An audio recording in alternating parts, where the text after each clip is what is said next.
What's up, guys? Welcome back to another podcast, an early podcast this time around. So, we are joined with Mr. John Heron from Trinnov. We are going to have him go over the newest developments in waveforming and what waveforming is. And if you guys have any questions, be sure to drop them in the chat. John, I'll let you take it away. Explain what waveforming is. How do you get it? First of all, where do you get it? What Uh, device do you get it on? it will be available on an altitude. If you have an altitude at some point in the not too distant future, it'll just be part of a routine software update. It'll be free. Whether or not you choose to take advantage of the technology depends on, what you're trying to do, obviously. But it's, I expect we'll probably wind up helping a lot of speaker companies sell a bunch of subs. But Yeah. from our point of view, we're trying to support the people who got us this far, meaning all of the people who are already invested in our platform. That would be you altitude owners. And what's the main goal of the waveforming? So we set out, it's close to 7 years ago now, um, to do what is known as basic research. It's anything but basic. It's basic in the sense of fundamental. It's the kind of research that you would expect to see at a major university, something like that, where you're trying to discover knowledge that mankind has yet to discover, right? So you're not quite sure where it's going to go or what's going to happen, but you're taking the time to invest in the science.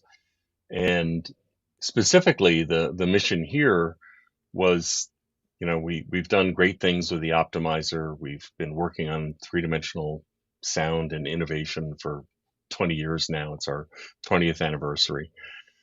Um, but the sort of the final frontier was all of the bad things that rooms do to otherwise good speakers at low frequencies. So the mission was A, understand the problem of reproducing bass well in small, meaning residentially sized rooms. Understand that entire three-dimensional complex problem far better than we had previously or anybody had previously. And then once we have a better understanding, see if you can actually, rather than just simply mitigating the problem, by making little changes around the edges, the goal is to find out, can we actually eliminate the problem so that we can effectively eliminate the room from affecting what you're hearing at low frequencies. Um, and we went into it not knowing at all what was going to happen, but it's worked out pretty well so far. And in fact, Arno Laborie, who's our CEO and one of the founders, and who's been running this branch of this peer research team for quite some time now. He thinks it's probably going to take us 5 or 10 years to roll out all of the various technologies that will have fallen out of what we've learned so far. Right. What waveforming, as it's being presented right now, is just kind of the first fruits of what will be a longer term rollout of associated technologies. So is the idea to keep everything still on the altitude platform? Yeah, as much as You think? possible. Okay. So far, we've not run into anything that, again, the Altitude platform got its start as a research platform, and it had to be powerful enough to do the kind of hairy calculations that they were looking to do. Had to be quickly modified so that you could, try a bunch of ideas quickly and efficiently and see if they work with or not. Um, and that, on some level, that research platform is at the core of all of our processors to this day. It's the Right. thing that runs the optimizer and does all of our software-based decoding and our user interface and pretty much everything else. But Nice. um, I do have some slides that hopefully I can run through really fast. I'm not going to read any slides to you because I hate it when people do that. Um, but in the 90 minutes, I don't really know. It may not even take that long. It'll depend on the questions we get. But Yeah. let me switch my view. There we go, so I can see what's going on. So the agenda looks something like this. At least, we'll try to cover this in the next hour or 90 minutes or so. We'll see how we do. First, I want to look at how standing waves are typically discussed, because it's enlightening, but it's incomplete. So you've probably seen examples like these. In fact, I've used some of these examples in other presentations. And you play the little videos, and they're great fun. If you don't know what I'm talking about, I'm not going to take the time to play all of these now, but drop me an email and I'll send you links to you can find most of this stuff on YouTube. And it's just, fun kind of nerdy stuff. The vibrating plate actually figures pretty large in Amazon Prime's, is it Amazon Prime? The Invasion series. I forget whether that's on Prime or Netflix, or who knows. Do you know? Apple TV, I believe. Okay, it's Apple TV Plus. They all look alike after a while. Yeah. So since we can't see the air that we breathe, we usually draw it based on something like this. You imagine your room in 3 dimensions, and then you take a slice of that 3D space to create a plane, which you can see in the middle. And then you describe kind of what's happening within that plane. So in this case, at this moment in time, we're describing the air pressure across the plane during a particular moment in time. And in this case, the pressure is higher in the front or left side of the room than it is in the back of the room. Hence the little pressure wave that you see there. So when the wavelength of a sound is a fraction or a multiple of the room's own dimensions, the reflections in the room cause pressure zones that vary depending on where you are in the room.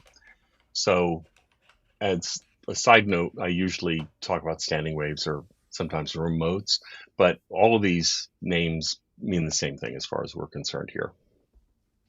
So I'll try to use standing waves, but I'll probably screw up and refer to room modes at some point. It's not actually different. All right. So the first order mode is the one that is the wavelength is twice the length of your room. So exactly half the wave fits in very nicely and folds back on itself. The second order mode, so let's go back to the first order. So let's say that this room is a little under 23 feet long. So that would correspond, this first mode, to a frequency of about 25 hertz.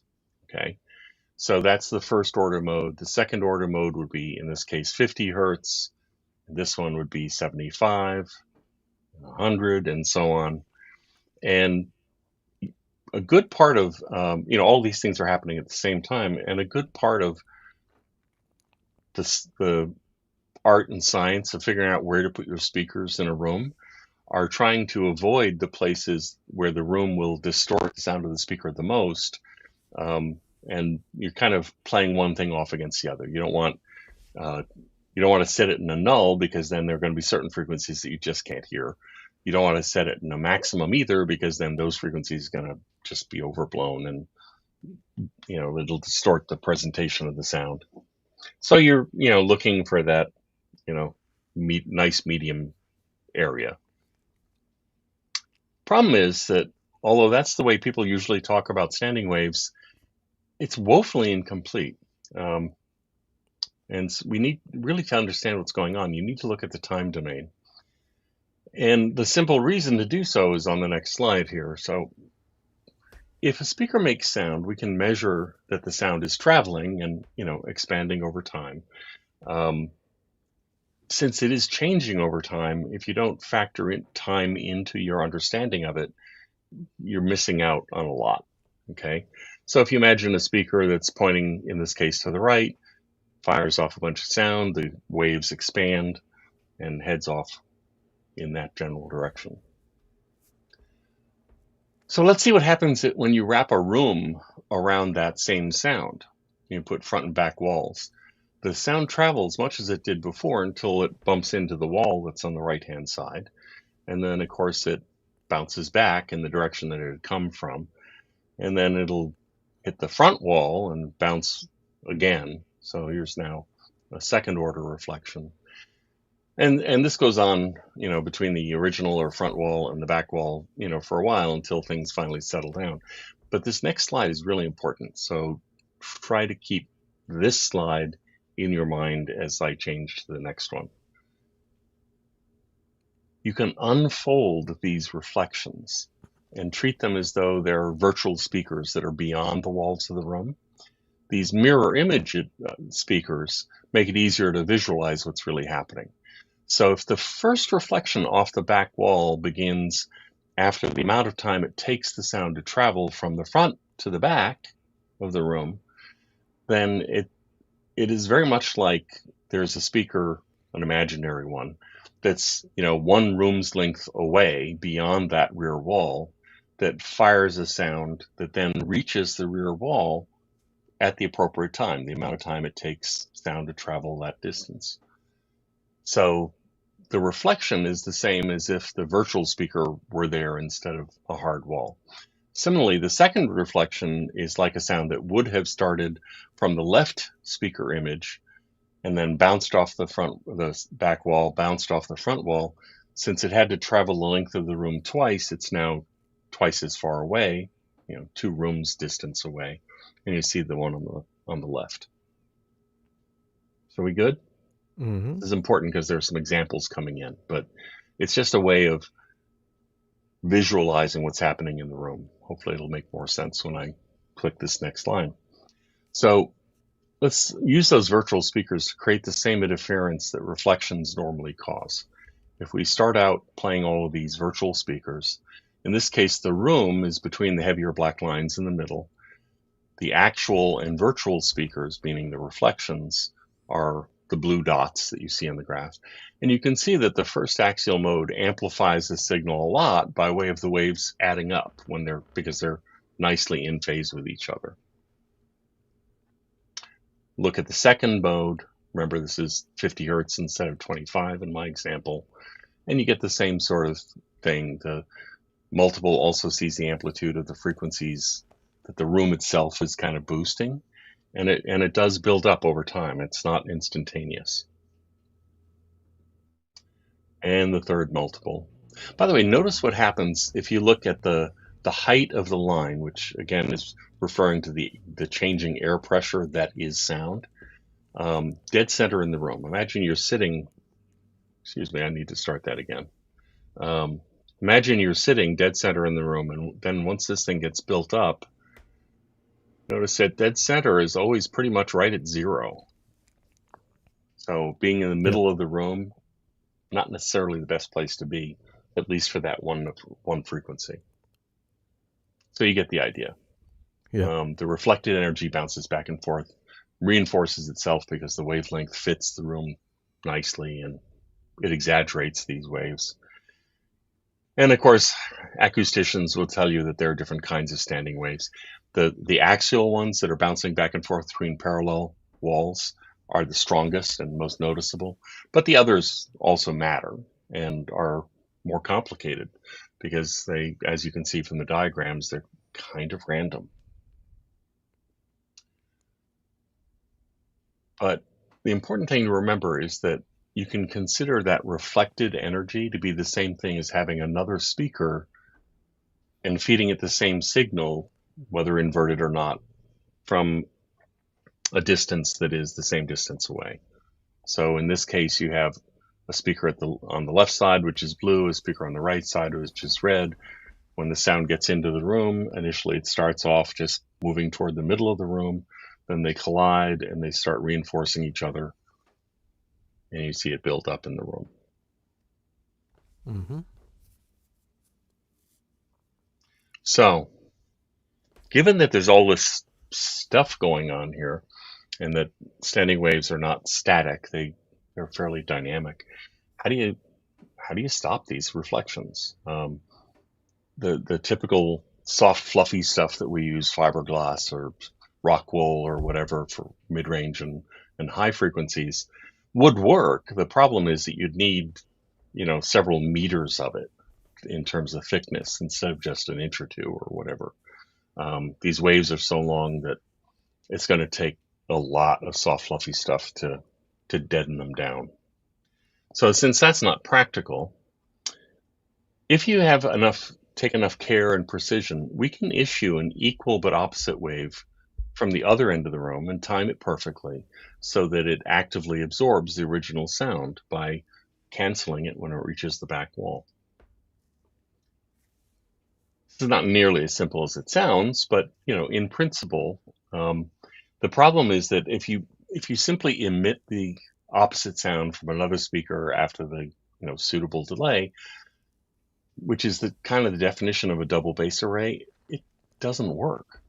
For example, notice in the gray lines, notice how different the shapes of the wavefronts are between the time when the sound first leaves the speaker, when it's got a fairly tight radius, and the time it reaches the far wall. The radii of the expanding spheres wouldn't match at all if there was another speaker at the back that was trying to cancel this great big wide thing that's in front of it. So we need to simplify the problem. We need a nice flat wavefront that will remain flat even after its reflection, after it's bounced off the far wall.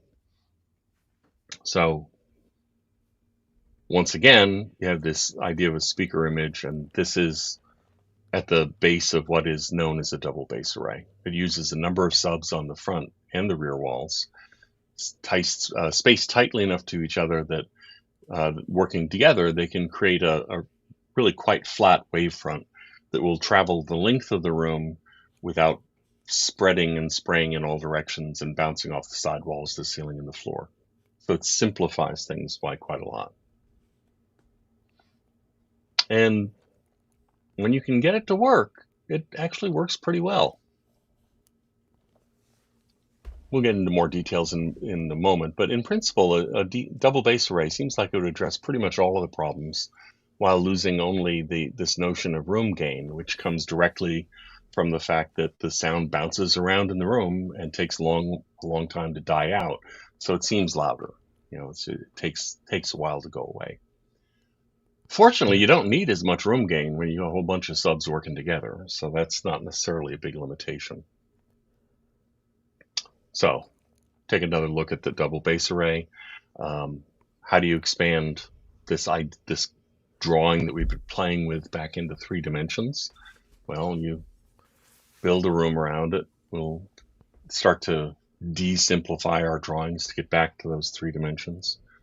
And instead of having a single speaker, you now have arrays of speakers in the front wall and the back wall. The arrays have to be within a certain distance of each other, and that distance is determined by how high a frequency you want to be able to control and or cancel. Higher frequencies have shorter wavelengths, so the subs need to be closer together to be able to support each other in the creation of these flat waveforms with relatively short wavelengths. So if you're getting rid of your room gain, is that what you said? You're getting rid of room gain? Yeah, you lose that because it's not bouncing around, piling up anymore. So when you've got, say, a sub that goes down to 16 hertz with room gain, maybe it'll go down to like 10, which sounds really impressive in your room. So if you really want to get back to that 10 hertz again, you're going to have to get a more capable sub that's rated down to that. Am I correct on that? Well, wait. To begin with, yes. And that's what we did at Cedia. We had, instead of having, as we were co-exhibiting with Ascendo, so rather than doing the normal Ascendo thing of having what they call kick subs, which are subs that operate at kind of normal sub frequencies of roughly 20 to 100 hertz or whatever, and then having infrasonic subs that are specifically designed to go down to like single digits, and coordinating the efforts of all of those subs together. What we did instead at Cedia, partly because it was over the top and partly because it was expedient, was Jeffrey built 24 special subwoofers that were using, they're basically a variation on his normal 21-inch subwoofer, where the cabinet shape, the aspect ratio was a little bit different because it had to fit into the available space that was there in the room design. So there were all these custom 21-inch subs, 12 in the front wall, 12 in the back wall, which was definitely over the top, but it was a ton of fun. as a buddy of mine says, if you're really into roller coasters and you go to Disney World, it's not for the Slinky Dog roller coaster. You want to see Yeah. Space Mountain. So we were trying to deliver Space Mountain to Right. Sevia along those lines. But if you look just at the front of the room, our idea for those virtual speaker images via reflections creates what amounts to an essentially infinite array of these subs. There are 4, dark black ones in the wall, but then all of the reflections, all those virtual subs that are out there also enhance the ability to flatten the wave. And what we're doing is we're actually using the reflective walls of the room as waveguides. So those room reflections suddenly become beneficial instead of destructive. They create this nice flat and much simpler wave. So the idea is that once you have this relatively flat planar wave, you can send it, and when it gets to the back wall, we can issue a complementary inverted signal that matches it quite nicely. And it seems like, that would work great. The problem is that if you do cancel things out properly, the effect is like sitting in front of an infinite wall of subwoofers out somewhere in the middle of a field. The sound blows past you exactly once, and then it just keeps going because there's nothing to bounce off of, right? Can anybody guess? This is a model of the room that we used in Barcelona back in February. Can anybody notice anything that might complicate my nice, neat little cancellation that I've been talking about?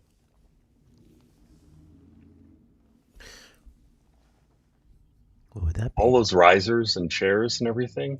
Oh yeah. The animation makes it look like the wave doesn't really care about that stuff, but of Yep. course it is.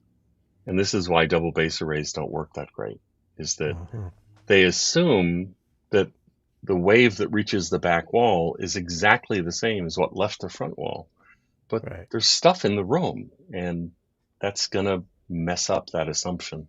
And to whatever degree there's a mismatch between what actually reaches the back wall and then we're trying to cancel with the back wall's wave, any mismatch not only fails to cancel the original signal, but it injects spurious stuff into the room that isn't, anything that isn't canceled. You're now adding to the general noise in the room, which is why when I spoke to a buddy of mine who's got a lot of experience with very high-end acoustic design and had installed, I think he said 10 or 12 double bass arrays over the course of his career. He was saying, I will die a happy man if I never have to do another one of those, because the standard double bass array, even though it seems this really elegant solution on paper, just doesn't work. So how can we make it work? Well, signal processing is going to be mandatory. But the simplest, you can read all of these little bullet points on the slide, but the simplest way to understand it is that the wave that reaches the back wall is not the same as what left the front wall. There's stuff in the middle of the room like risers and furnitures, and not all rooms are perfect shoe boxes. Some are L-shaped, and the real world interferes with the theory. So you have to be able to account for the changes between what left the front wall and what actually reaches the back wall.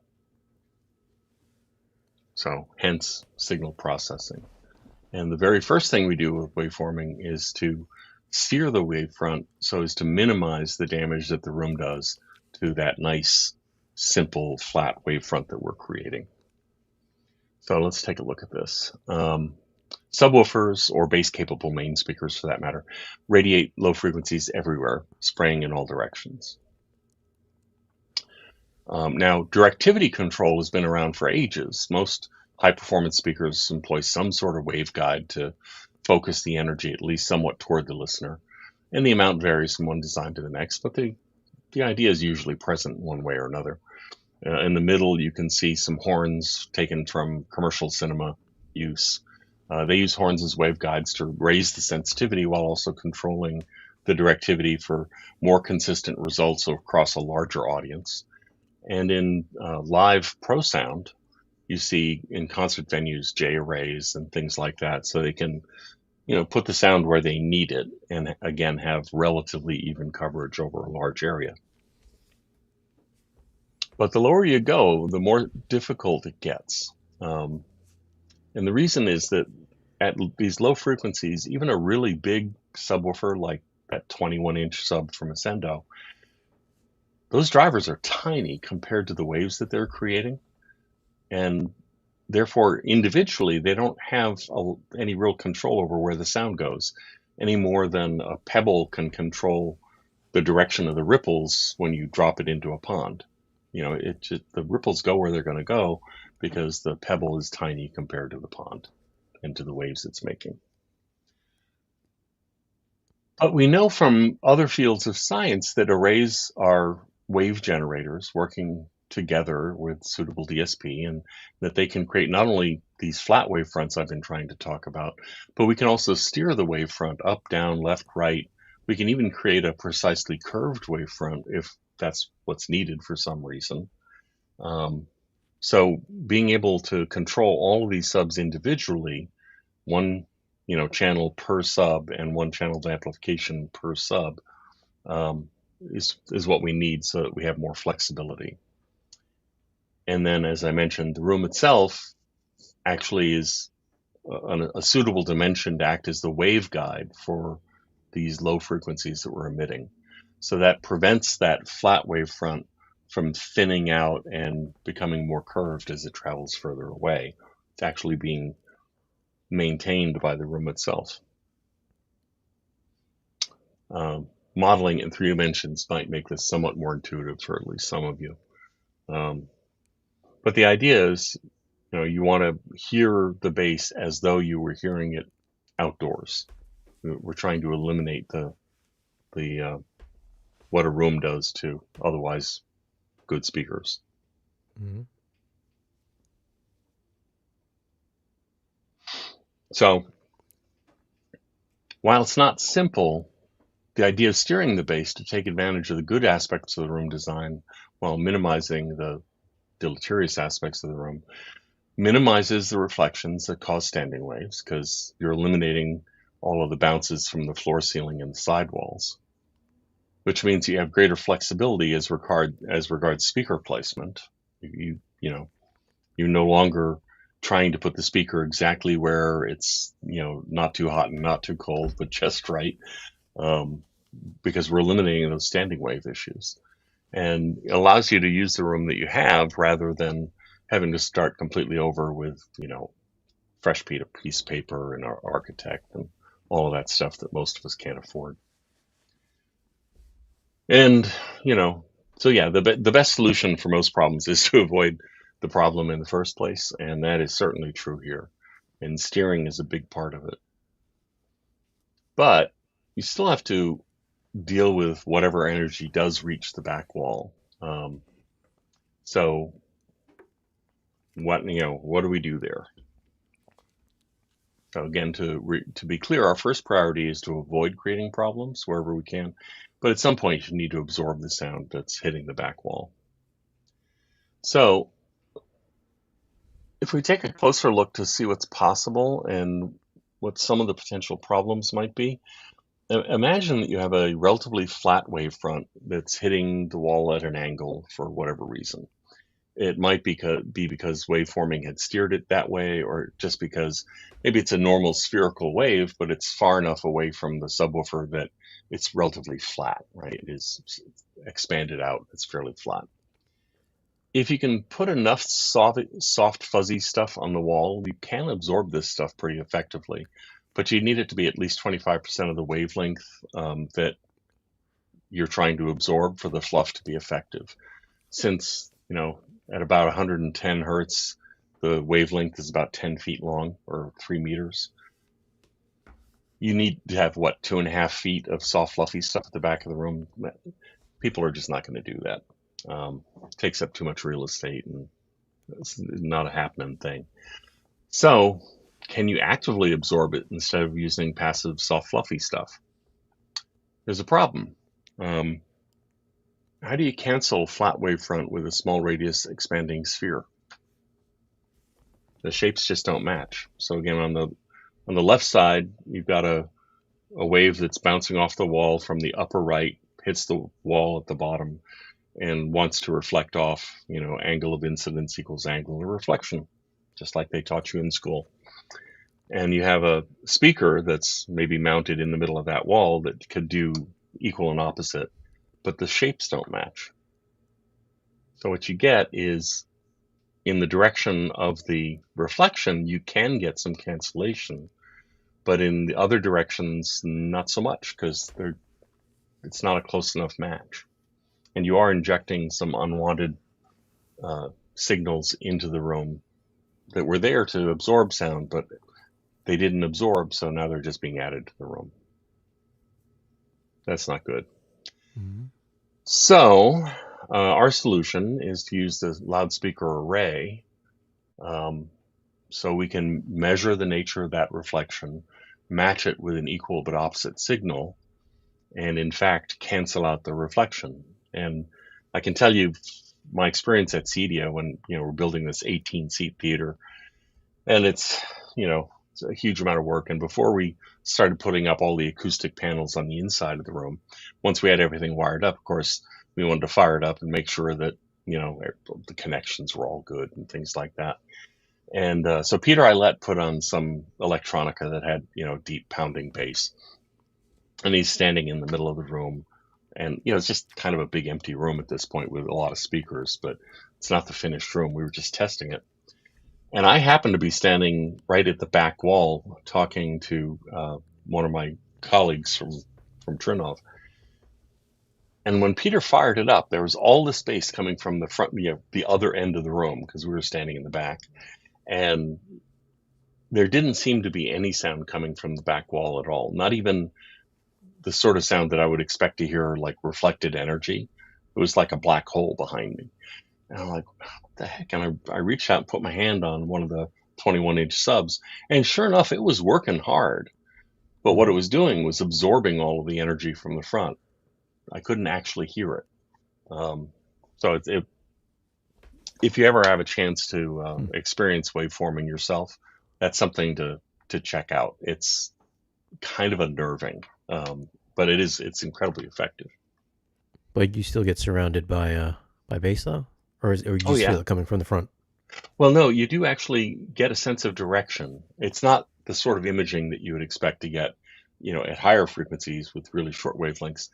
It's more of a general sense of, the bass is coming from that end of the room, which makes sense because that's where the picture is, right? So you don't get a sense of bass coming from behind you, although I suppose in a future version of this technology, we could do that too. But right now, not so much. The rear speakers are taking care of all, getting rid of all the reflected energy, or at least the vast majority of it. Right. Okay. So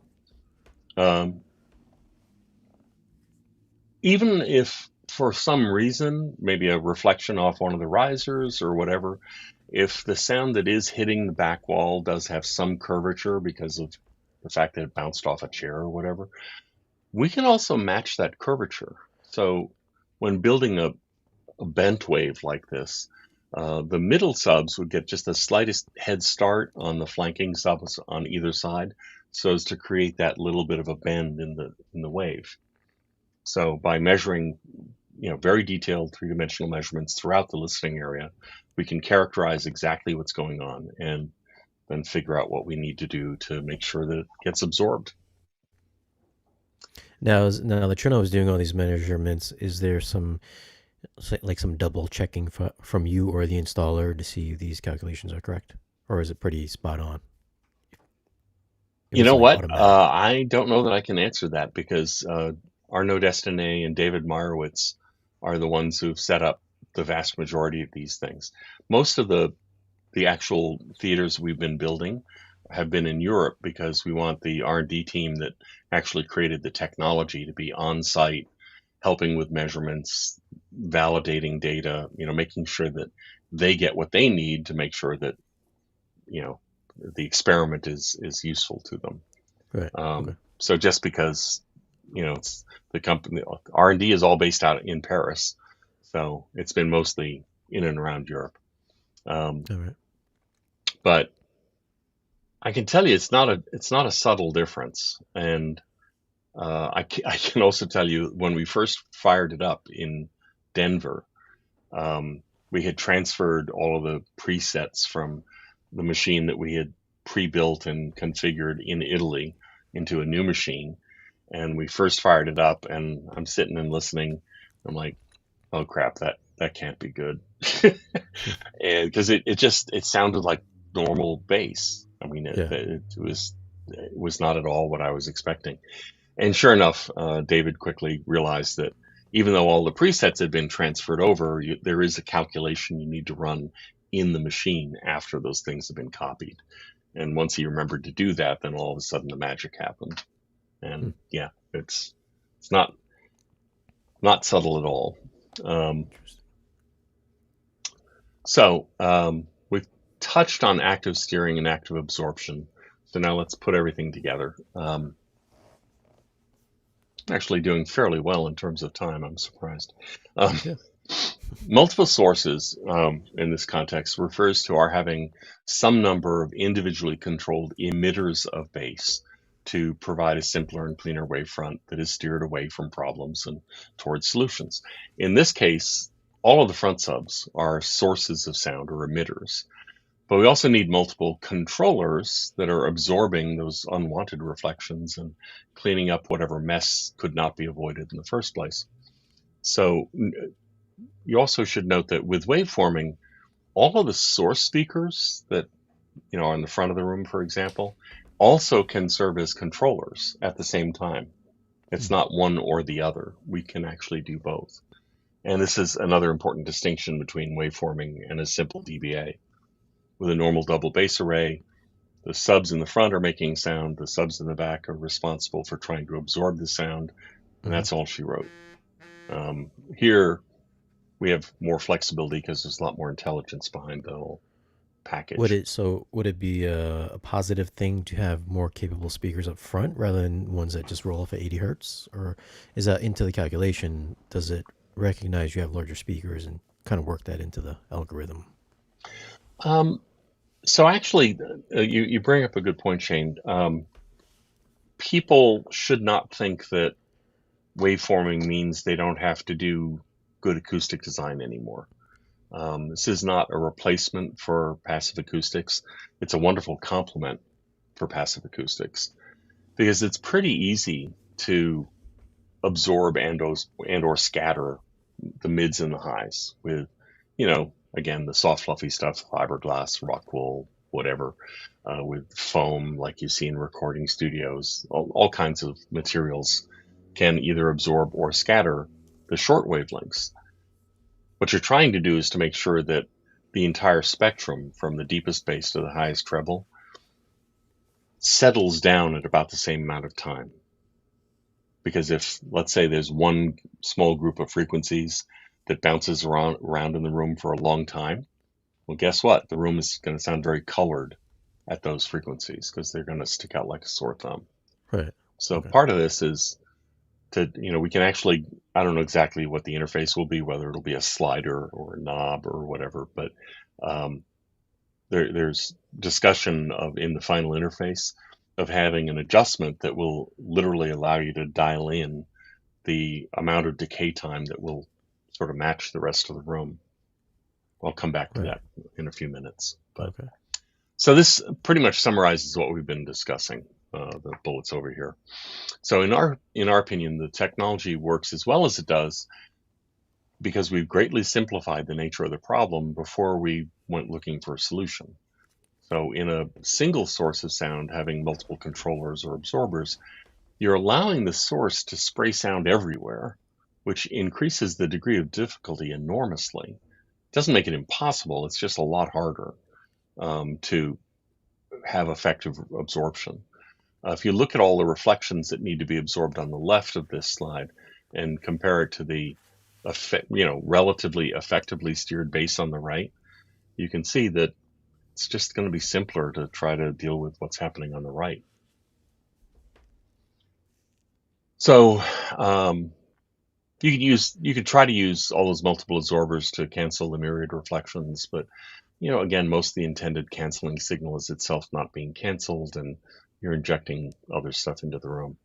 The simpler the acoustic field can be, like the one on the right, the easier it is to actually control it effectively. So, because some people insist on describing waveforming as a fancy DBA, let's consider the differences. Double bass arrays have only two signals, one for all of the front subs and one for all of the back subs. The rear signal is simply an inverted version of the front signal, delayed by the amount of time it takes the sound to travel the length of the room. So it assumes that the wave reaching the back of the wall is exactly the same as when it left the front wall. We don't make those assumptions. We take detailed three-dimensional measurements in 3 dimensions throughout the entire listening area. So we have a clear understanding of what the room is doing to each of our individual subs and their performance. We can then use that information from all those measurements to minimize the damage to the sound in the first place by steering it and then by absorbing whatever is left over. Hopefully that makes it somewhat clearer. But the proof is in the pudding. I mentioned we dramatically shorten the decay time at low frequencies, eliminating a lot of that mud that your room itself introduces. The dynamic contrasts and details that are revealed when all that mud goes away are extraordinary, beyond anything I expected, frankly. It also avoids previously unavoidable room colorations brought on by, at some specific frequencies, lingering in the room longer than others, and thereby calling attention themselves. So, and then, much to everybody's surprise, it actually facilitates human localization of bass well down below 80 hertz. And again, I experienced that with Arnaud Destiné during setup, when all of the sound was coming from the front. In one of our early tests, we sampled the room with 98 measurements, evenly spaced throughout the listening area, with only the front subs firing in a somewhat more conventional manner. The seat-to-seat variations throughout this area looked like this, with on the order of 10 or 15 dB variations across the different seats in the room. When we added the rear subwoofers and the whole waveforming thing, that tightened up to a spatial deviation of less than plus or minus 2 dB across all of those same 98 locations. Another way of looking at this is to look at the decay time. So we're measuring for the decay time here, where the vertical scale in these heat maps goes from 10 hertz up to 400 hertz, with time on the horizontal scale. And the colors indicate how loud things were at various combinations of frequency and time, with red being loud and blue being quiet. So it may be hard to see, but we drew a dotted line to indicate sort of the decay envelope, or how long it took different frequencies to settle down in the room. And these are just 3 different positions in the listening area of the same room, taken, at the same time. By turning waveforming on, you can now see those little dotted lines a lot more easily, hopefully, depending on the resolution of your streaming. The bass decay time went from about 400 milliseconds, which is almost half a second, down to about 50 milliseconds. And we can actually vary, as I mentioned before, we can vary the degree of that decay, depending on whether you want extremely dry, precise, accurate bass, or maybe you want a more rounded, full sounding bass, but that's something you'll be able to adjust. So if you were sitting against the back wall, like you had alluded to earlier, where typically it's really strong in the back row or against the back wall, it sounds the same as the back wall as it does in your front seat. Yeah, we still recommend that you stay at least a meter away from all the walls, because when you get too close to the wall, there's always a compromise. Yeah. But if you can stay even just 3 feet away from the back wall or the side walls, the seat-to-seat variation in the rest of that third of the room, or whatever it might be, is actually. So I also, Arnaud Laborie, our CEO, and I were both contributors to RP22, which was released at CEDIA. It's recommended practices for immersive audio, and there are now 4 different performance levels that require documentable measurements and specifications. You have to be able to you can't simply say this thing is the best there is. You now have metrics that if you're going to make a claim like that, you have to demonstrate that, yeah, it does all these things for the first time. I think it's great. But the one of the requirements for the very top level, that's sort of best that's possible, cost no object kind of level, is that in at least one seat and one adjacent seat, so the 2 chairs that maybe the owners, husband and wife sit in or whatever, Mm-hmm. the favorite seat and one adjacent seat have to achieve the target response, however you define that, within plus minus 2 dB at that very top level. We can actually hit that level of consistency for every seat in the house. And there's no other technology out there that will allow you to do that. Mm-hmm. So the benefits of waveforming are both fairly extensive and frankly not subtle. But what we get asked a lot, and there is a document in the blog section of our website now that covers this, but now for the $64,000 question, how many subs do I need and where do I need to put them? Right? So the idea, the all-important steering that we do requires that the subs be within a certain fraction of the sound's wavelength for us to be able to steer things effectively. So if you want control right up to 120 hertz, you're going to need to have more densely spaced subs than if you were concerned only with getting up to 80 hertz, as an example. Mm.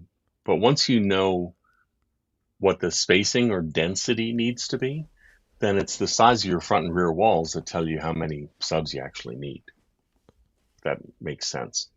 So we have an online tool that will look something like this. And in the next slide, I have a short little video showing that it's an interactive tool. This is not on our website yet. We have to, as I understand it, there's a licensing thing. We have to sign a contract of some sort to turn this into a little applet that can run on our site. But once the licensing thing is figured out, this is done in a mathematics tool called ATMOS, if I remember the name right. And the idea is that you can draw the size of your front wall, for example, in the width versus the height. It's just a simple drag and drop kind of thing. It shows you what the size is in both metric and imperial numbers. And if I show you what it looks like when you're actually using it, try to get this thing going. You just grab that upper right-hand corner of the wall, and then you play with it until the size of the wall matches the wall in your room. So now it's about, only about 7 feet 10 inches tall. You only have a pair of subs, but then you get to a certain size and you really need to have, 2 pairs or maybe 2 rows of 3 or a single row of 3, depending, again, on the shape and size of your wall. Right. Okay. And then when you do that, because you can't have, it's going to go from 2 directly to 3 subs. So there's no passing through like 2.5 subs. Right. So the actual math is shown down at the bottom to give you, okay, so with this spacing, we can provide effective steering up to these frequencies vertically and horizontally. So when you know how many subs you need on the front wall and the back wall, a few things to know. You always will get the best possible results from a regular or like evenly spaced design. You want the distance to each sidewall of floor, ceiling, sidewall, whatever, to be half the distance between adjacent subs. And that way the reflections from the edge subs that are extended out into that, virtual sub area make it look like an infinite wall of those virtual subs. Trying to think if there's anything else here. So yeah, ideal layouts are regular or evenly spaced, same numbers of subs front and rear. What we have discovered is that you don't necessarily have to have the same number of subs front and rear. As a matter of fact, if you have a budgetary or a space limit or whatever, and there's just no way you're going to do more than say 6 subs, you might be better off with 4 in the front and only 2 in the back. We can pick up the small deviations from perfect or regular. If they're, for example, on the right-hand side, you can see that there's a little bit more trapezoidal instead of being square. Because of the intelligence in the algorithm, we'll actually measure and we'll figure out what's going on here. And within a little bit of wiggle room, you're fine. So in general guidelines, if you have to have something that is irregular, meaning unevenly spaced, the rear array will support bigger variations than the front one. Because again, the front one, we're trying to steer the base so that you have to kind of stay within a certain number of rules for that to work well. The back one is a little bit more flexible. Will We that can tool work tell with. you? Will that tool tell you where to place the subs? Yes. Yeah. Okay. So if you, let me see if I can get back to that. And then, so if you, for example, let's say you have a couple of risers because you've got 3 rows of seating. Mm-hmm. Assuming the risers are solidly built, that effectively means that your rear wall is shorter than your front wall because of the risers. So it could well be that as you, whoops, let me see if I can start this. Come on, here's my mouse. My mouse is submarined. I can't see it anywhere. Oh well. Let me get that to start. There it I'm goes. I'm assuming this would not work with the giant LED wall. Yeah, no, that's going to be, we're going to have to jump off that bridge when we get to it. Yeah. Yeah, the LED, the micro LED walls, some of them are looking pretty spectacular. Yeah. And but there is a compromise with how you deal with the center channel. Yeah. That's And true. maybe with the left and right as well. Yep. If you're filling the entire wall with one of these things, Yeah. it is challenging. But what you can see here is that if your rear wall, for example, is only about 7 foot tall because of the risers, and your front at the front of the room, it's maybe closer to, I don't know, 10 feet tall, you might have different numbers of subs in the front wall than in the back wall. And that's fine. We'll measure it and make it work. Let's see, what else? Yeah, I already talked about that. Does having side subs affect this in any way We on don't your want side them. walls? No. We don't want them. Remember, a big part of this is to avoid making a mess in the first place. Yeah. So the most important thing here is to create a nice, flat, relatively simple wavefront so that because it's simpler, it's more easily absorbed when it needs to be absorbed. If you add subs from the side, now you're adding spherical waves that start spraying everywhere and you're defeating the purpose. You need to keep things simple so that you can actually hear what you want to hear once and then get rid of it rather than having it linger in the room for half a second. Right. So, I mentioned there's an article in the blog section of our website that goes into a bit more detail in case you're not feeling like taking a screenshot or whatever. At this point, we've developed hundreds of detailed simulations. We've been able to verify a bunch of different models with a lot of real-world categories or examples. So we're quite confident of our theory and its implementation.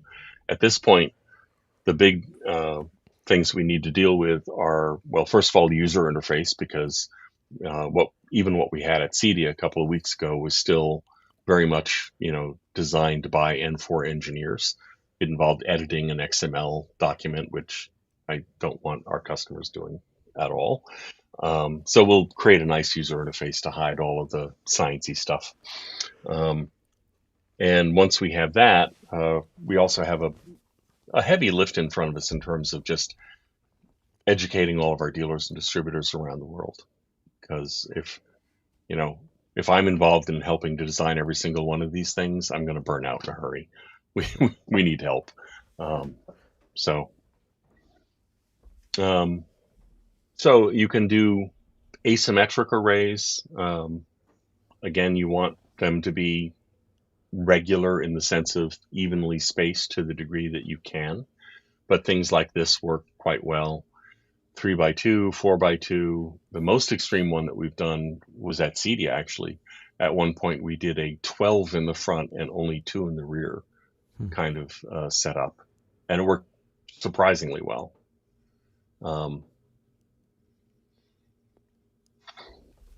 These are more asymmetric arrays that we've already confirmed.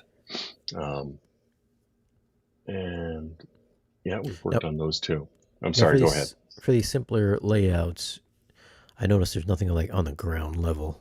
So do these all have to be on your wall? So a big part of this is, remember, using the walls, the side walls, the floor, and the ceiling as waveguides.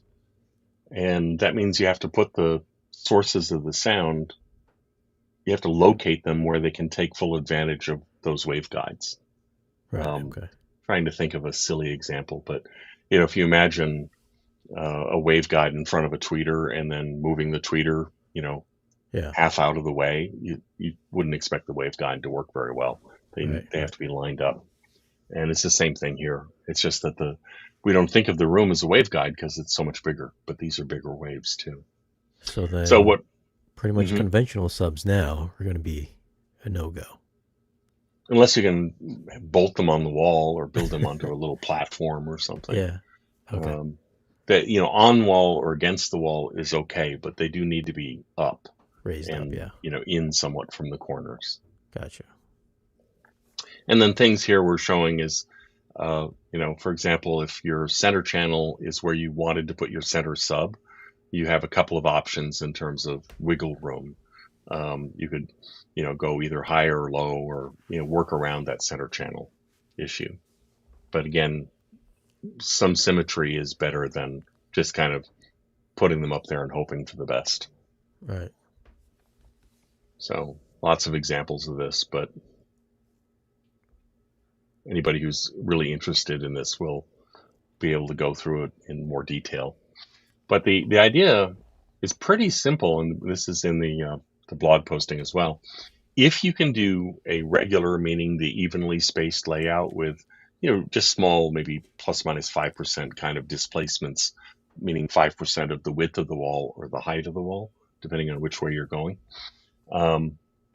that's maximum performance. If you have slightly higher displacement, or if you have less displacement, but now an asymmetric array, maybe a 4x2 or something like that, those will both give you really good performance, not perfect, but very close. And frankly, I was surprised at the 12x2 demo. It rocked. It was great. And our minimum recommended performance would be something where it is both asymmetric and a little bit irregular. But we did a 3x2 demo as part of the presentation at CEDIA, and the 3 were asymmetric by virtue of the fact that they were just kind of 3 out of 2 rows of 6. We had 12 subs in the front and 12 in the back. So it was like here, and like there. It was quite asymmetric and it worked quite well. Wouldn't play as loud or go as deep as when we were using more subs, but still sounded great. So, quick summary. I've covered a lot of ground here, looking at both how standing waves are usually talked about, but adding the time domain for a more complete understanding of kind of how they form and why they behave the way they do. And we saw that it is the reflected energy in the room that causes all of these problems: standing waves, room modes, eigentones, if you want to get very German.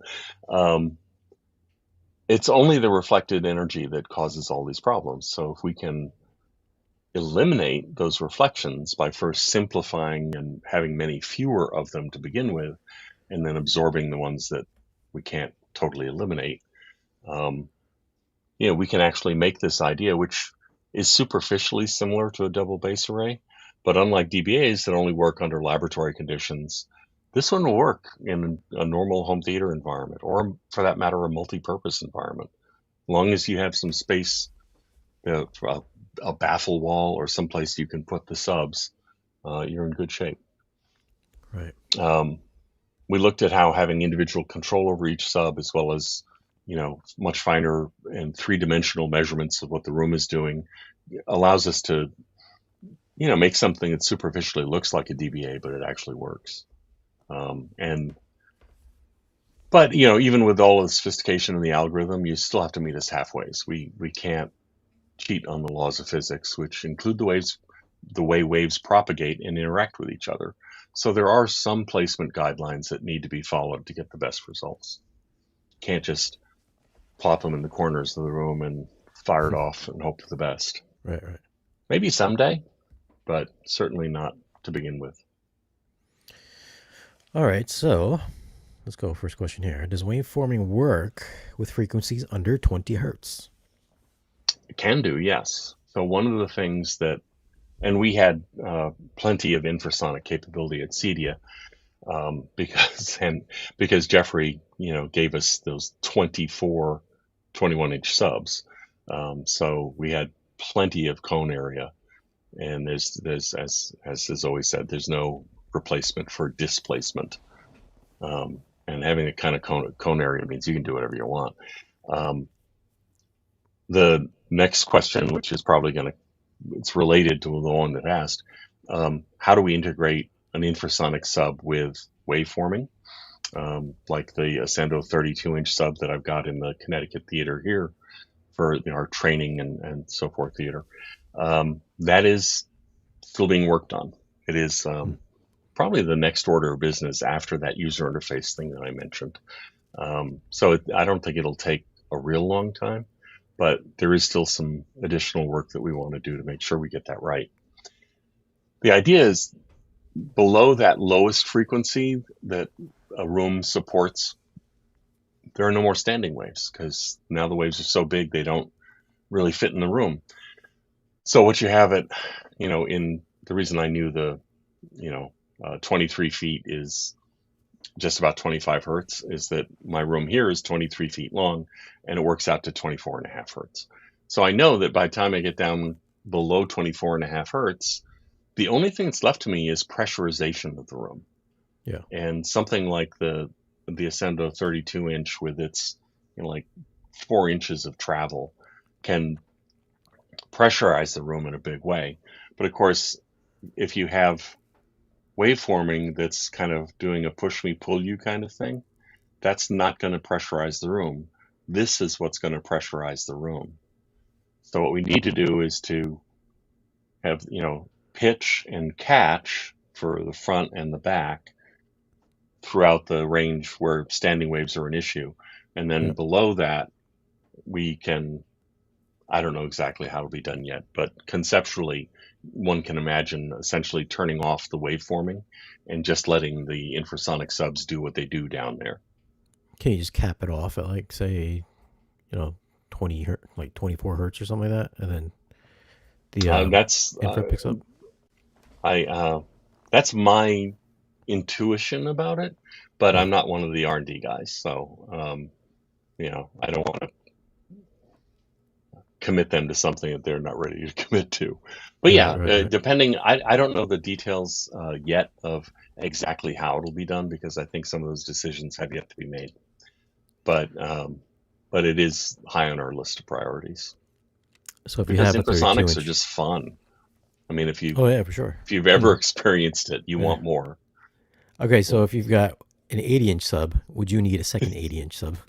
It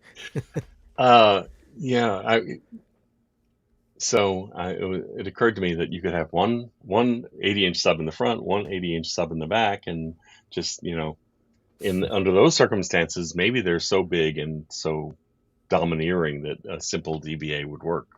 I don't know, but it wouldn't give you the ability to do the steering that we have discovered is so important. Yeah. That for that you need independent control over multiple subs. So how much does ceiling height of the theater make a difference in wavelength? Does ceiling have to be 12 foot tall? As a matter of fact, if you go back to that thing with the multicolored areas, and I was dragging the size of the wall, if your ceiling is about 8.5 feet or less tall, then you only need a single row of subs in the wall halfway up in the room. If you get up to more like 11 or 12 feet, then there's enough space there that we really need to be able to steer things vertically as well as horizontally. So then you'd need a minimum of like 2 up and 2 down, ideally. Depending on how wide the room is, it could be 3 up and 3 down. But Right. you don't. It was a pleasant surprise to learn that once you get down to kind of a normal ceiling height for most of us, you don't necessarily have to have the vertical steering, because you're probably not going to have really significant risers in the back because you'd bounce your head against the wall, or the ceiling rather. And things get a little bit simpler. Yeah. Except for having to mount your sub in the middle of the wall. Yep. That's gonna be a problem. It's clearly not for everybody. Yeah. And all of the stuff that people are already doing with MSO and sound field management from Harman and similar technologies, all that stuff still works. Yeah. What it doesn't do is it doesn't eliminate the standing wave problems. They all mitigate those problems to varying degrees, and none of them can reduce the decay time as dramatically as waveforming. So you still have a certain amount of mud at the bottom that makes it harder to hear those dynamic contrasts. And people have seen the John Wick shotgun scene in John Wick 3 Parabellum over and over and over again. But people who heard that on the system that we had at Cedia, it was not part of our normal demo cycle, but we played it for at least some people. If you've ever stood next to somebody who's firing a shotgun out in the middle of a field, you feel that concussion pass through your chest cavity. And it may just keep going because you're standing in the middle of a field, but boy, you feel it. Mm-hmm. It was the first time I'd ever felt that sort of conciseness. Is that a word? Concision? I don't know. But there was just this really short bang, like a gun going off, and then nothing. I grew up. My dad was a gunnery officer in World War II, so I grew up in a house with a lot of guns. I don't have any now, but it was the first time. It reminded me of being out in the backfield shooting skeet with my dad. Okay. So would you say with this, it will give you a true representation of what your actual subs sound like, rather than having your room kind of exaggerating it and muddying it Yeah, as well? yeah, yeah. And with all due respect to our speaker manufacturer friends, the dirty little secret is that at these low frequencies, your room actually has a bigger impact than your Yeah. subs do. Now, one of the nice things about this is that I think it will, to your point, Shane, I think it'll make the difference between, okay subs and really good subs more obvious, because you're getting rid of that slush down at the bottom, and you can, hear what they're really doing. Yeah. So here's the question off that one. Mm-hmm. Do you need to have the same subs? We recommend it. If not the exact same subs, at least the same alignments, meaning they should all be sealed box acoustic suspension, or they should all be ported, but don't mix and match, because the time domain behavior of ported subs versus sealed subs are very different. And again, a lot of this is trying to make the acoustic problems simple enough that they can be solved. So why make things more complicated when they don't need to be? Okay, I have an easy BEQ Raspberry Pi connected to my mini DSP, applying PEQ to improve the bass track. One of my subs is connected to this mini DSP. How would this impact wave forming? I mean, you can still do BEQ. That's really a whole separate thing. Um, the I'm not sure I understand the question as specifically as he wants me to. They're really two different things. If you bass EQ, I don't know exactly the reasoning behind it, but the claim is that they've filtered bass out of these soundtracks that people want to get back since they've paid a lot of money for good subwoofers, and it makes sense.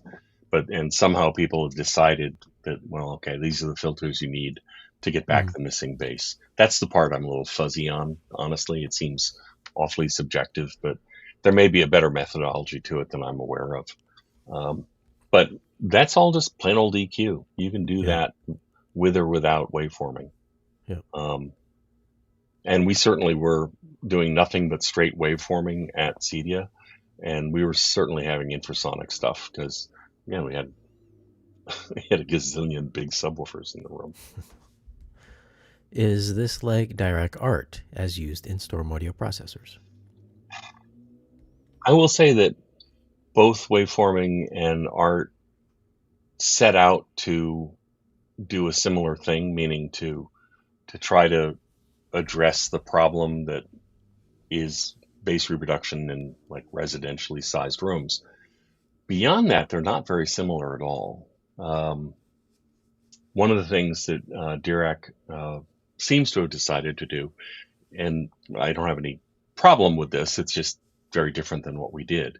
Um, it seems like they set out to basically say, okay, without forcing people to buy more gear or to do anything that they don't want to already do, is there something we can do to take better advantage of the stuff that's already there to try to mitigate some of these problems? And from the beginning of the research project, we were not interested in simply mitigating the problem here, there, and around the edges. We wanted to see if we could get rid of the problem entirely. And that is more demanding in terms of how many subs you need, where they need to be put, and so forth. So, yeah, it's not going to be for everybody, but it works. How many dealers will actually be able to provide waveforming? Well, meaning once we've had a chance to do proper training of them, I would hope pretty much anybody. That's not actually that difficult to do. Um, the measurement process is probably the most tedious part of it, which is setting a microphone, for example, at the main listening position, and then you move it 1 meter to the left, 1 meter to the right, 1 meter further back, and then to the left, to the right, and then so you lay out this grid at ear level to in a 1 meter cube basically, and then you go up a meter and you do it again. And if you have high ceilings, you might even do a third layer. But because the waves are so long, the little bit of space between our 3D microphone capsules is not enough to triangulate and figure out exactly where everything is. The waves have gotten so long that there's just not enough space between those capsules. So what we're doing instead is we're physically taking the microphone and moving it from one spot to the next, to the next, to the next on a much larger scale. So if you imagine the jungle gyms that I played on as a kid, which are probably illegal now because too many kids got hurt on them, but it's sort of like at the joints of all of those jungle gym cubes. That's where you put the microphones throughout the Hmm. listening area, so we can really characterize not only what's happening in the listening area, but how things are changing as the sound moves through the listening area.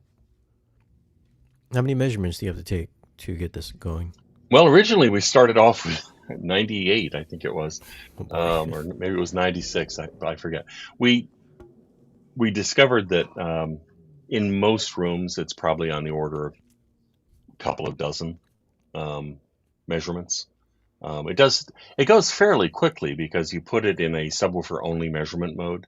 So Mhm. you plop the microphone down, and it does each of the various microphones one at excuse me, each of the various subwoofers one at a time. then you move the mic and it plays again, all of the subwoofers one after another.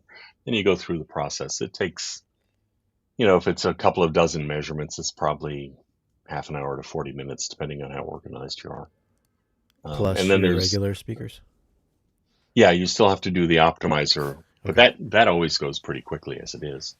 I mean, if people are always amazed when, if it's say a 9.1.6 system, I can configure and calibrate the altitude and even spend some time creating different target curves for people to listen to. And if I'm not teaching someone how to do it, I'm just doing it. Mm, I can easily do that in less than half an hour. yeah. It's not nearly as our calibration process is quite a bit more efficient than a lot of the ones out there. I just want to get it straight for the guys with these big 24-inch subs and dual 18s.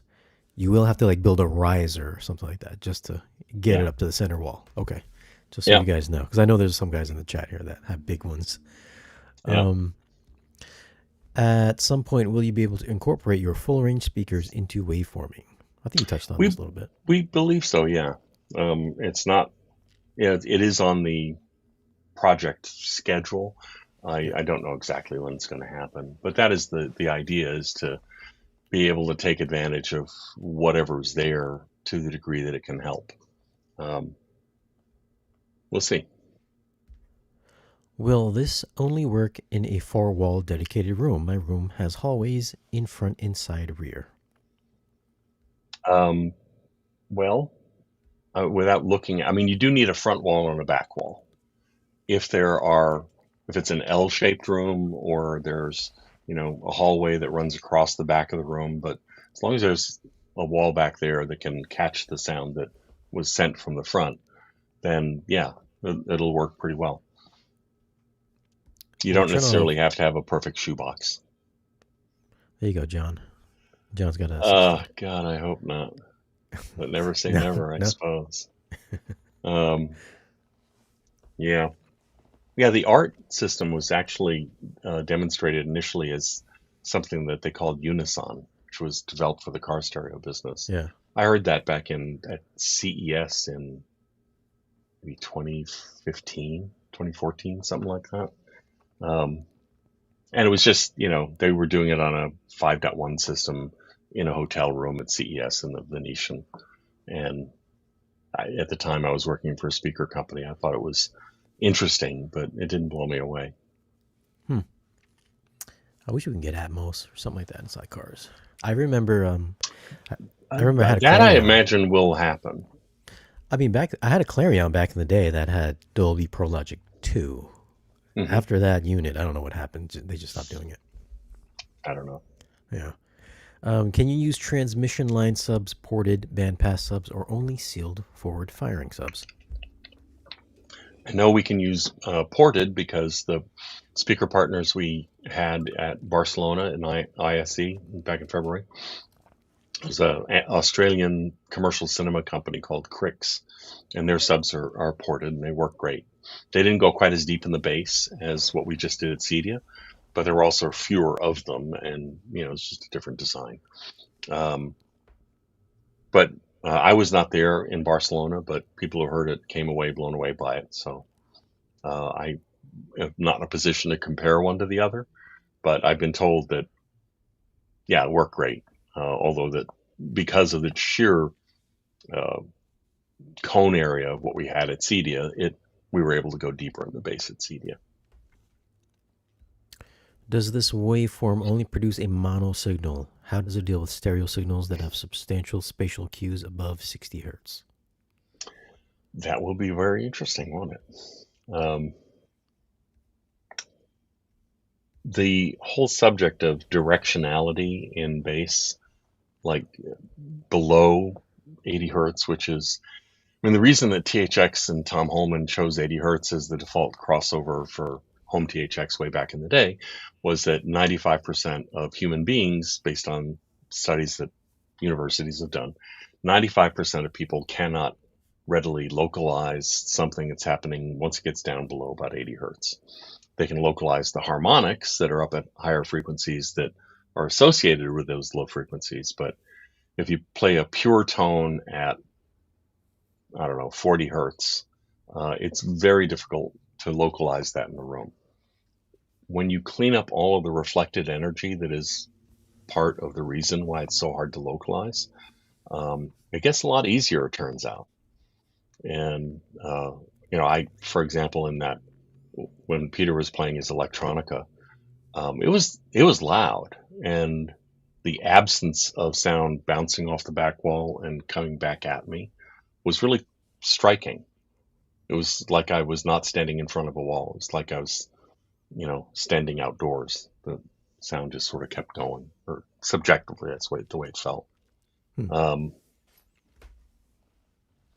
So, in terms of the other speaker types, I do recommend that you avoid mixing and matching. We just frankly don't have enough experience with all the different flavors of subs that are out there. Isobaric and tapped horns, and there are a lot of different sub designs. In general, I think anything that has a relatively clean impulse response would be preferable, just because it suggests that the driver itself is better designed and more capable of behaving itself. So there's less stuff to try to fix. Can I manually EQ my speakers and use waveforming at the same time? Yeah, this does not affect your target curve in any way. You can still draw whatever target curve you want. What you'll hear is different enough that you may decide you want to draw the target curve a little differently. Because, for example, a lot of that room gain that we were talking about earlier is literally just from the sound continuing to bounce around in the room and pile up. And when you get rid of all of that mud and murk, the room is a lot drier. You hear dynamics and contrasts and details at low frequencies that you never heard before, which is a ton of fun. But you may want to adjust the sheer amount of bass that's hitting you, because it's going to feel a little different than what you're used to. SVS's smallest in-wall is the 3000 series, probably 6-inch woofer. 4 of those up front. Will it still be powerful? I don't have any experience with that particular woofer, but I think you should only expect to get so much out of a 6-inch woofer. No matter who makes it. Again, there's no replacement for displacement. If the thing's only this big to begin with, it's got to move a lot further back and forth this way to move the same air as something that's twice as big.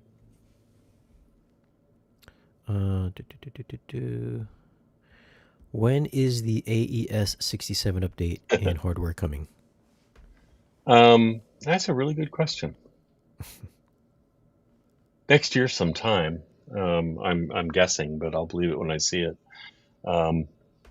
We went down the road towards a software implementation of AES 67. It's for people who are into that sort of thing. We were using the Ravenna stack.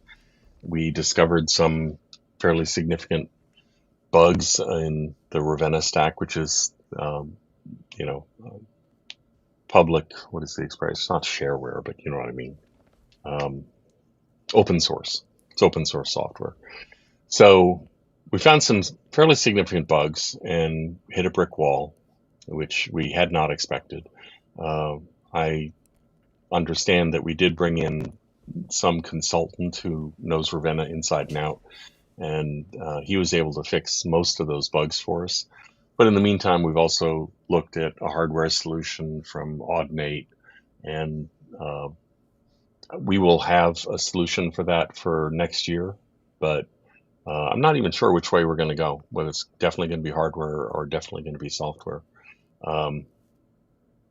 I do know that, and this is mostly my own feeling on this, but I think it's wonderful in terms of convenience. The idea of being able to use your local area network as a huge cross-point switch so that you can send any signal anywhere on a whim is incredibly convenient, and it would be great for distributed audio and a bunch of other things.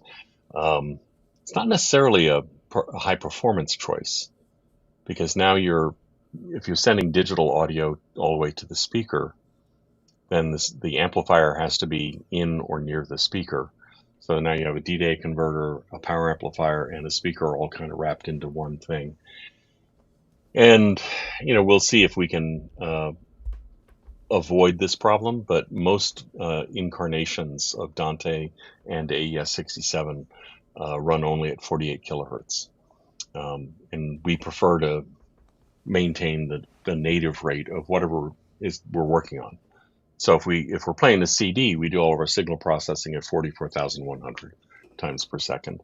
With a movie, they're almost all 48K, so that's 48K, no problem.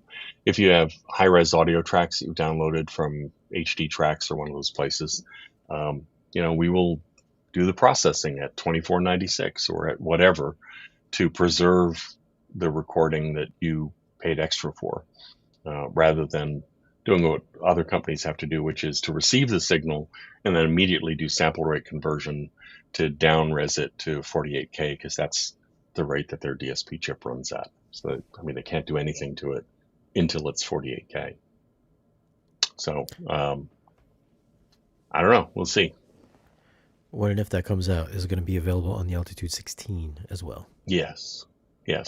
And you may notice that the Amplitude 16, the 16-channel power amp, has a little slot that you can see there's just a piece of metal over it right now, but there's a Dante slot for an optional Dante card to be inserted in that if and when the time comes. Again, it's wonderfully convenient, and it simplifies the dressing of the rack. I'm just not... In a perfect world, I would rather have my D-Day converters in a preamp environment rather than in a power amp environment where there's massive amounts of current flying around and so forth. Has Dolby released their new Upmixer Tech 2 receivers yet? I know John talked about it previously. They have. We have not rolled it into into the Altitude as yet because of, as I understand it, some other issues with that release of the Dolby SDK.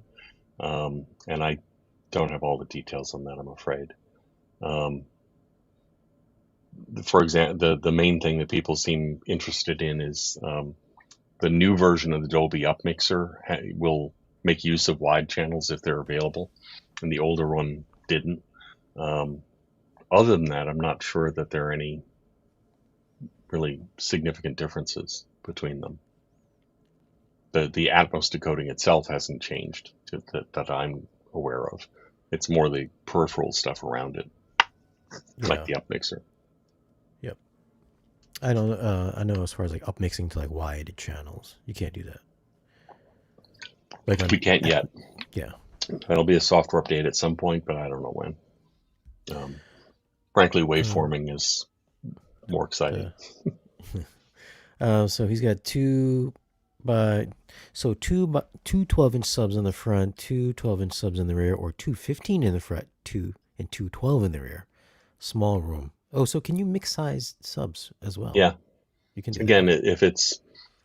If the absorbing subs maybe can't play quite as loud, but they're in other ways comparable. They have similar bandwidth and so forth. So there are a lot of 12-inch subs that can do pretty much what their 15-inch brethren can do, but just not as loud. Right. So yeah, that works fine. Interesting. Okay. And one more question here. Are we still getting a Trinnov update that restores user presets space soon? Will we have to recalibrate when that is updated? Huh. Maybe. If you're talking about, we make available 29 preset slots, so you can save a whole bunch of different configurations for your machine. In practice, I have never used more than maybe 8 or 10 of those, and a lot of that is during incremental saves when I'm configuring things, just to make sure that I don't do something boneheaded and want to have to start all over again. So by the time I get done with the system, it usually only has maybe 2 or 3 presets, possibly different target curves for music and movies, something like that. but I get rid of all the intermediate steps when they're no longer needed. Yeah. I do know of, I can think of exactly one person, and you know who you are, Steve, um, who is trying to use all 29 presets, and he did run out of a memory issue. And I think we had to expand his flash drive so that you could actually hang on to all that stuff. Um, I believe the next release in the software does a better job of compressing losslessly the information in the presets. So that may no longer be a case in the future, but there's a possibility that you might have to increase your RAM or your flash for waveforming, but that's something that we obviously can do. A couple questions from the previous stream. Is there a list of in-wall subs that you approve of? Nope. No, largely because there are just too many of them. Yeah. And if we came up with an approved list, we'd certainly be leaving some good stuff off the list just because, it's impossible to get everything. Is there a list of approved DACs for the 4-channel extension? Not really. I mean, a lot of people use Topping and the German manufacturer SCHIIT, which is in fact pronounced shit. But and there are other. There's nothing really special that you need. In general, I look for something with balanced outputs and with maybe 4 volts RMS or a little bit more of output, just so it's kind of in the same ballpark as what our DACs are doing. And then if it's an Altitude 16, it needs to have toslink and coaxial inputs, because the coax is channel 17 and 18, and the toslink is 19 and 20. If it's on an Altitude 32, then you need AES-EBU, balanced digital inputs, because it's coming out of the DCI output. The waveforming is coming to both 32 and 16? Yeah. It will be there on both. You're obviously a little bit more limited with a 16 since you only have 20 channels to play with, but in a reasonably sized room, that should be enough. And of course, these updates are free. The software update is free. Okay. You are on your own in terms of like elevating the subs and hanging them on the wall and stuff. We're not paying for that. And does it work with your bass traps and your room acoustics already there? Well, yeah, you may find that a lot of that stuff is a good deal less necessary now because, again, all of that stuff was designed to mitigate the nature of the problem, and we are largely eliminating the problem. So I don't think that'll actually hurt anything, but you may find that you really don't need them anymore. Oh, interesting. So if you're going into the planning phases, you can almost eliminate that? Well, only the bass trap side of things. You still want passive room treatment for the mids and the highs, and there's no way any active system, whether it's us or anybody else, there's no way we can make a very live room sound dead, right? If you've got nothing but glass and hardwood and concrete and nothing but hard surfaces, the room is going to continue to make sounds for a second or so, and that's just going to create a lot of mud at all frequencies that won't sound as good. We can make it sound as good as it can sound, but it'll sound better if you give me a room that doesn't suck in the first place. Yeah. All right, John, I think we're going to call it here. Hour 33 minutes in. Thanks, guys, for hanging out with us. Thanks, John, for answering all these questions and giving us the presentation to answer a lot of these guys' questions. Now we know you got to lift those subs off the ground, guys. Yep. You do want to space them evenly on the front and rear walls, as evenly as you can. All right, guys. Any other future questions, drop them down in the comment section of this video, and maybe next time John comes on, we'll address them in the future. But thank you for watching. If you want to pick up a Trinnov Altitude, you can stop by our channel partner, Dream Media. Pick up their stuff. I left a link in this video's description. Also, I pinned it in the comment section here, so definitely check those guys out for your Trinnov needs, amplifiers or processor.